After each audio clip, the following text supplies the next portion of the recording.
આણંદ શહેરને મહાનગરપાલિકાનો દરજ્જો મળ્યા બાદ સરદાર વલ્લભભાઈ પટેલના વતન એવા કરમસદ ગામને તેમાં સામેલ કરવાના નિર્ણય સામે સ્થાનિકોએ મોરચો માંડ્યો છે। 1 જાન્યુઆરી 2025થી અમલી બનેલા આ નિર્ણય સામે કરમસદ ગામમાં મોટી સંખ્યામાં ગ્રામજનો એકત્રિત થયા। સરદાર સન્માન સંકલ્પ આંદોલન સમિતિના નેતૃત્વમાં યોજાયેલા આ વિરોધ પ્રદર્શનમાં પૂર્વ મુખ્યમંત્રી શંકરસિંહ વાઘેલા સહિત રાજકીય અગ્રણીઓ, સંતો, મહંતો અને મોટી સંખ્યામાં સ્થાનિકો જોડાયા હતા। આંદોલનકારીઓએ સૌપ્રથમ સરદાર પટેલની પ્રતિમાને પુષ્પાંજલિ અર્પણ કરી હતી।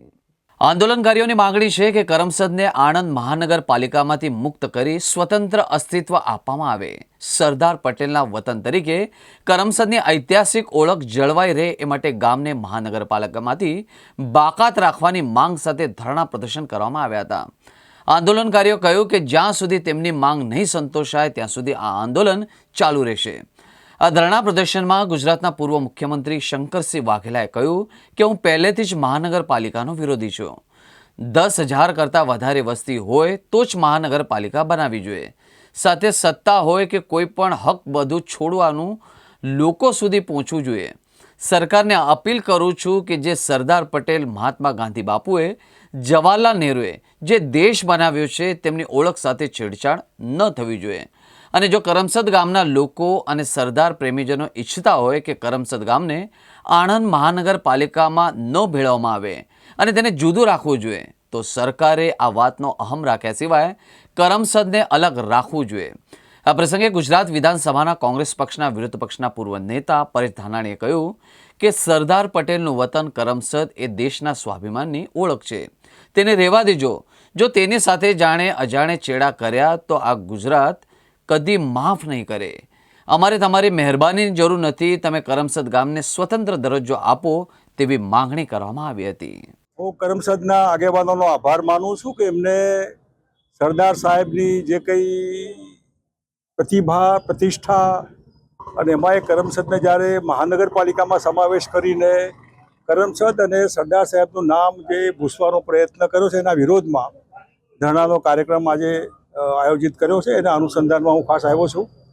જે સરદાર સાહેબ એ ગાંધીજી, નહેરુજી અને દેશને બનાવનાર, એમને એક નાનકડા નામ માટે જો સરકાર આવો પ્રયત્ન કરતી હોય, સરદાર સ્મૃતિમાં પણ ગ્રાન્ટ આપવી બંધ કરવી, સ્ટેડિયમનું નામ બદલવું, ઇન્ટરનેશનલ એરપોર્ટની તકતી હોય તકતી ક્યાંક ને ક્યાંક સંતાડી દેવી વગેરે વગેરે, અને એસઓયુનું નામ એસઓયુના બદલે સરદાર પ્રતિભા રાખવામાં શું વાંધો હતો?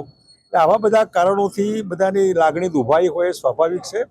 હું પોતે મહાનગરપાલિકા બને એનો વિરોધી છું। 10 લાખથી વધારે મોટી નગરપાલિકા નહીં હોવી જોઈએ। મહાનગરપાલિકા બિયોન્ડ રીચ હોય છે, નાગરિકનો કોઈ મતલબ નથી હોતો। અમદાવાદ, સુરત આનો દાખલો છે। ન્યુસન્સ હોય છે, ગુંડાગર્દી હોય છે, કાયદોની વ્યવસ્થા તૂટી જતી હોય છે। એના ઠેકાણે સ્મોલ એન્ડ બ્યુટીફુલ, નાની વસ્તુ વિધિન રીચ, નાગરિકોના ભલા માટે નાની નગરપાલિકા હોવી જોઈએ।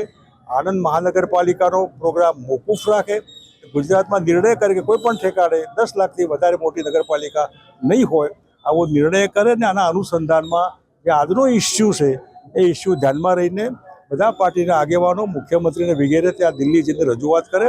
વડાપ્રધાને, હોમ મિનિસ્ટરને બી અમારી લાગણીઓ છે, આમાં તકલીફ ક્યાં છે તમને? ગામના લોકોનો આગ્રહ છે કે નગરપાલિકા રહેવા દો, કરમસદ રહેવા દો, સરદાર સાહેબનું નામ આમનામાં રહેવા દો, એમાં નવું ન કરો, આટલી જ વાત છે। અને એ હું માનું ત્યાં સુધી સરકાર આને પ્રેસ્ટીજ ઇસ્યુ નહીં બનાવે, પણ નાગરિકોની લાગણી ધ્યાનમાં રાખીને એ પ્રમાણે એ અમલમાં મૂકશે એવી હું આશા અપેક્ષા સરકાર પાસેથી પણ રાખું છું। સમગ્ર દેશને લાગણીના તાતને જોડી 18 વર્ણને એક કરી અખંડ ભારતનો પાયો નાખનારા લોખંડી પુરુષ શ્રી સરદાર સાહેબના નામે ક્યાંય સત્તાની સીડીઓ ચડનારા લોકો આજે સત્તાના અહંકારથી સરદારના સંસ્કારને કચડવાનો પ્રયાસ કરી રહ્યા છે। સરદાર સાહેબના સ્વાભિમાનને ઠેસ પહોંચાડવાનો પ્રયાસ કરી રહ્યા છે। ક્યાંય સરદારની કર્મભૂમિ એને દેશના નકશામાંથી ભૂસવાનો પ્રયાસ કરી રહ્યા છે। ત્યારે સરદાર સ્વાભિમાન આંદોલન સમિતિ દ્વારા આજે કરમસદના આંગણે સરકારને જગાડવા માટે, સરકારને ઢંઢોળવા માટે અને લોહ પુરુષને ઘડનારી આ કરમસદની ભૂમિ એની ઓળખને અખંડ રાખવા માટે આંદોલનની શરૂઆત થઈ છે અને સમાજના અંશ તરીકે ગરવા ગુજરાતી તરીકે અમે એમની લાગણી અને માગણીને સમર્થન આપવા અહીંયા આવ્યા.